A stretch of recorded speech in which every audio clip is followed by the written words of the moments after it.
So let's look at critical thinking on respiratory physiology, and here are the questions. So here you have to identify the true statement, and then this is asking something about airway obstruction, and here you have to identify the false statement. So let's go to the first one, where it tells you that transection of the spinal cord above C3 spinal segment paralyzes only the diaphragm.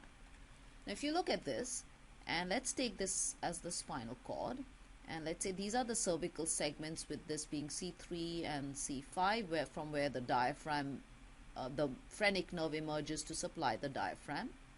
Then, from here are the thoracic segments, so here are all the intercostal nerves which come out. And then, lower down you have the lumbar segments from which nerves come out to supply the muscles of the lower limb, and actually up here you have nerves coming out to supply muscles of the upper limb. Now, if the transection occurs, transections means when you cut right across, so you cut right across like this, what will happen is that information from the brain will no longer be able to go to the spinal cord, to all the segments of the spinal cord below C3. So, of course, the phrenic nerve will not get the information, hence the diaphragm will be paralyzed. But as you can see from here, not only will the diaphragm be paralyzed, but all muscles which get their nerve supply from all these segments, which include muscles of the upper limb and of course these intercostal muscles which get it from the intercostal nerves, they also will be paralyzed. Hence, this statement is not true. So this is not a true statement. Let's look at the next one, which talks of scoliosis, which is a vertebral column deformity, and it says it will affect lung compliance primarily. Now, compliance is of two types. One is lung compliance and one is chest wall compliance. Lung compliance depends primarily on the elastic tissue which is present in the lungs, in the interalveolar septae, the elastic tissue up there. And so chest, if there is a vertebral column deformity, that's not going to affect the elastic tissue of the lungs. Instead, what it's going to affect is chest wall compliance, because imagine if this is the normal thoracic cage and the vertebral column is in the center, the chest wall will be able to expand and contract normally. On the other hand, if we have scoliosis and say the vertebral column is deformed this way, so you can see the chest wall also gets deformed.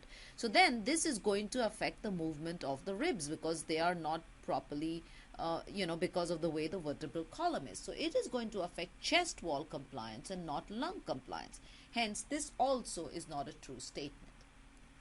Let's look at the third one, which says during inspiration, air enters the lungs as the volume increases. So during inspiration, it's saying the volume increases while pressure decreases because it's less than the atmospheric pressure. This is a true statement, because if you look at it, if this is the chest, let's take the chest wall at rest, and this is the position of the diaphragm. During inspiration, the diaphragm descends. So this is now the diaphragm becomes lower. So obviously the volume of the thoracic cage has increased. Then you also know that the ribs become more horizontal. So the transverse diameter increases as well as the anteroposterior diameter.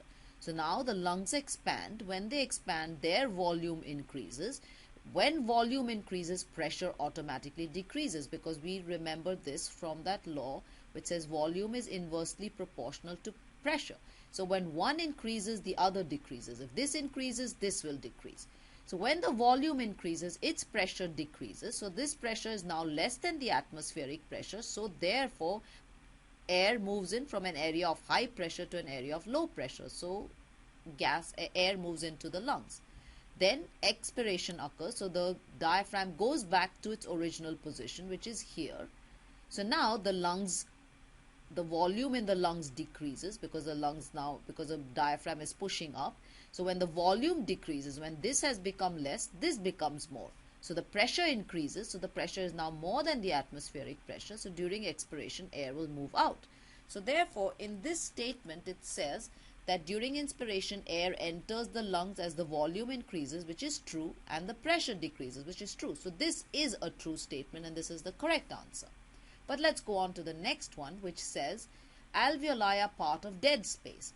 Now, dead space is any part of the respiratory tract where no gas exchange occurs, and in normal circumstances is the same as the conducting zone. So it's the same as the conducting zone. Alveoli is an area where air spaces where gas exchange occurs. So they are not part of the dead space. And also if you look at, hence this, in this question, this is the true statement.